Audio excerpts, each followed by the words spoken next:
اشفاق احمد اکثر کہا کرتے تھے کہ آدمی عورت سے محبت کرتا ہے جبکہ عورت اپنی اولاد سے محبت کرتی ہے۔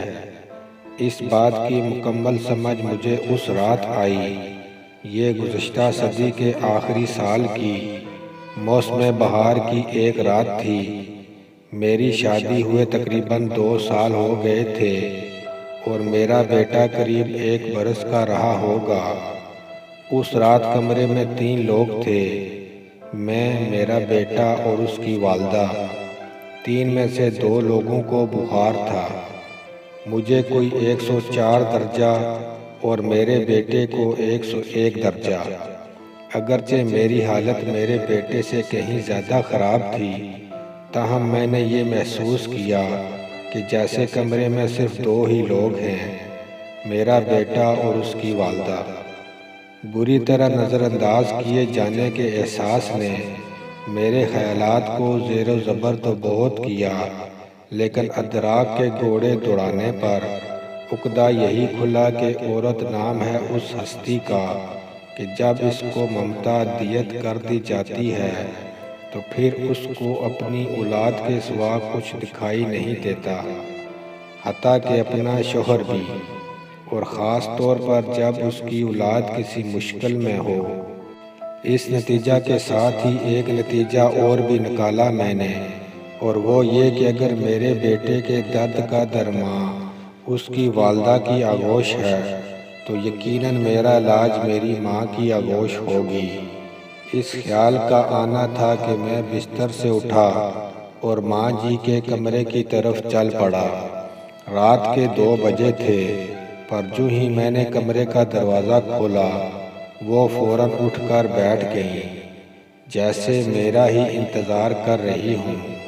پھر کیا تھا، بالکل 1 سال کے بچے کی طرح گود میں لے لیا اور توجہ اور محبت کی اتنی ہیوی ڈوز سے میری آغوش تھراپی کی کہ میں صبح تک بالکل بھلا چنگا ہو گیا۔ پھر تو جیسے میں نے اصول ہی بنا لیا، جب کبھی کسی چھوٹے بڑے مسئلے یا بیماری کا شکار ہوتا، کسی حکیم یا ڈاکٹر کے پاس جانے کی بجائے سیدھا مرکزی ممتا شفا خانہ برائے توجہ اور علاج میں پہنچ جاتا۔ وہاں پہنچ کر مجھے کچھ بھی کہنے کی ضرورت نہ پڑتی، بس میری شکل دیکھ کر ہی مسئلہ کی سنگینی کا اندازہ لگا لیا جاتا، میڈیکل ایمرجنسی ڈکلیئر کر دی جاتی، مجھے میڈیکل سپرنٹینڈنٹ ماں جی کے ہی بستر پر لٹا دیا جاتا اور ان کا ہی کمبل اڑا دیا جاتا۔ کسی کو یخنی کا حکم ہوتا تو کسی کو دودھ لانے کا۔ خاندانی معالج کی ہنگامی طلبی ہوتی۔ الغرض توجہ اور محبت کی اس ہیوی ڈوز سے آغوش تھراپی ہوتی اور میں بیماری کی نوعیت کے حساب سے کبھی چند گھنٹوں اور کبھی چند پہروں میں روبہ صحت ہو کر ڈسچارج کر دیا جاتا۔ یہ سلسلہ تقریباً 3 ماہ قبل تک جاری رہا۔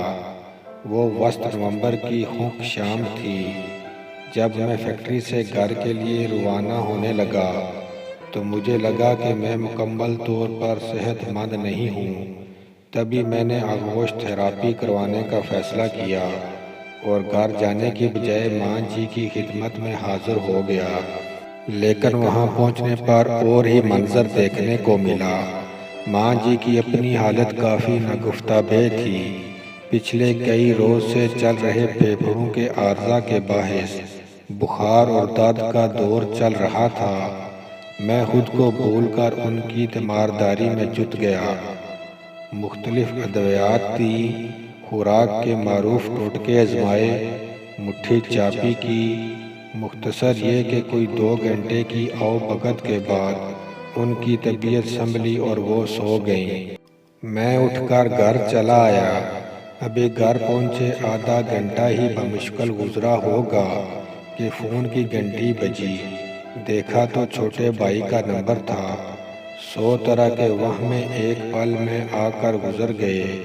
جھٹ سے فون اٹھایا اور چھوٹتے ہی پوچھا، بھائی سب خیریت ہے نا؟ بھائی بولا سب خیریت ہے۔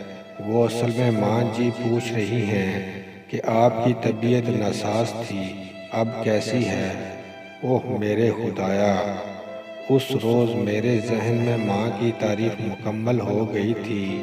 ماں وہ ہستی ہے جو اولاد کو تکلیف میں دیکھ کر اپنا دکھ، اپنا آپ بھی بھول جاتی ہے۔